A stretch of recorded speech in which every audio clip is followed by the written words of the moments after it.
Hey guys, it's me Christina with Mystic Spirits, and today I just wanted to do a how-to video on how to make your own earring display cards. I got this inspiration from Clothespindolls, I do believe. I will double check that just to make sure, and if you guys haven't checked Clothespindolls out, she does a lot of great little craft tutorials, and she's really awesome. I will put her link down in the bottom in the info bar. But these are what they look like. And I just use the regular 3x5 note cards. They are blank on both sides. You can use cardstock if you prefer. I know some people like it more sturdy. But these are great because they're not heavy. If you do craft shows or craft fairs or whatever, they're great to display on without having to spend, an arm and a leg on actual jewelry display cards. And they're great to package up in the little bags. It fits perfect.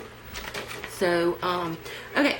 So I just take a blank 3x5 note card and I fold it in half.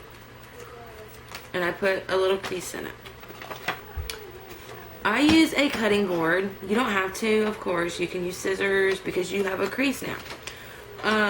But I use a cutting board because I just find it easier. And in a cutting board, there is a line that runs right here for where the blade goes through.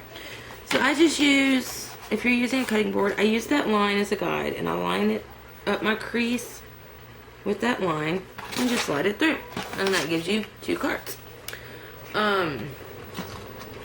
So then, if you use the 3x5 note card, it cuts your size to 2.5 inches. Cuts it to 2.5 inches. And for my little dots, you can do this. I'm just gonna do it for long earrings. I'm gonna show you how to do it for long earrings. Well, I'll show you for both actually. But I don't use the same ones for long earrings as I do for my studs.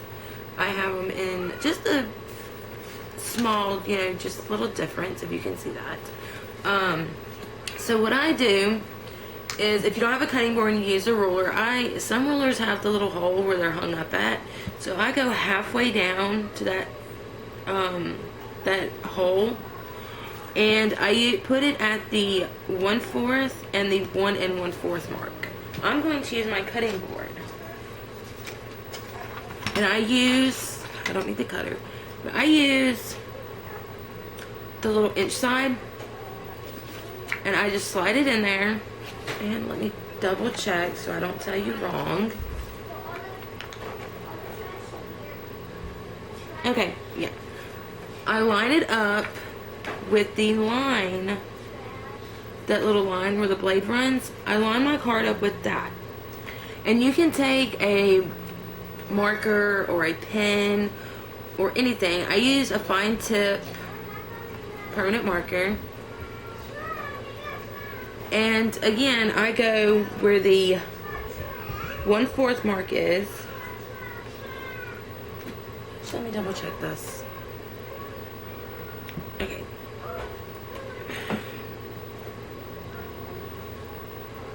Okay.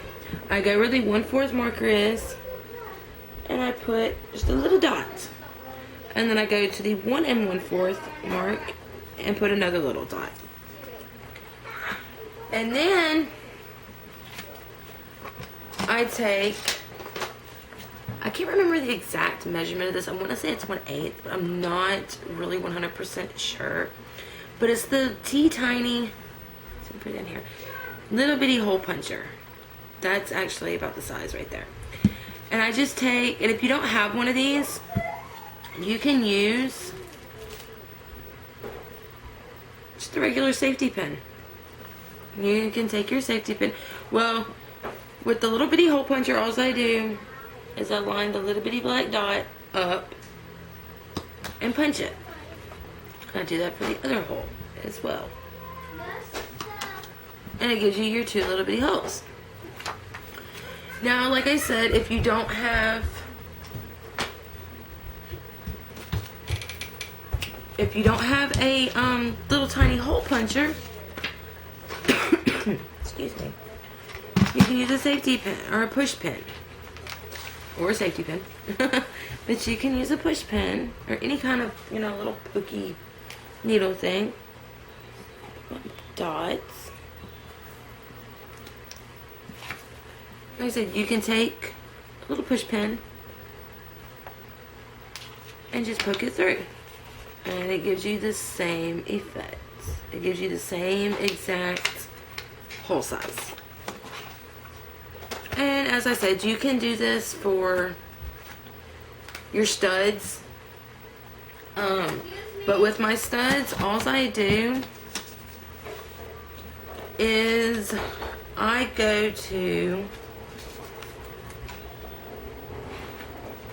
use the same 1/4 and 1 1/4 markings. But then there's a grid on the inside of some cutting boards. So what I do is I just go to the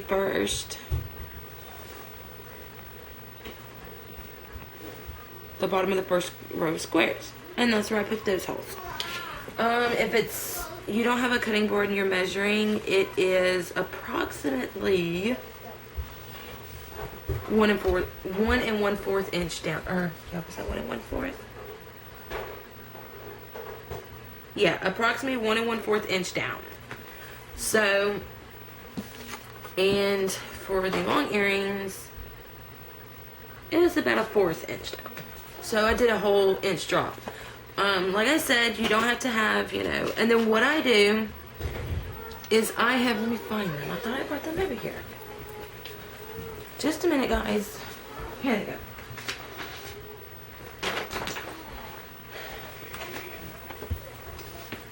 I picked up these little label things where you can print. They have the design online that you can download. And that's what I use for a lot of things. It's Avery.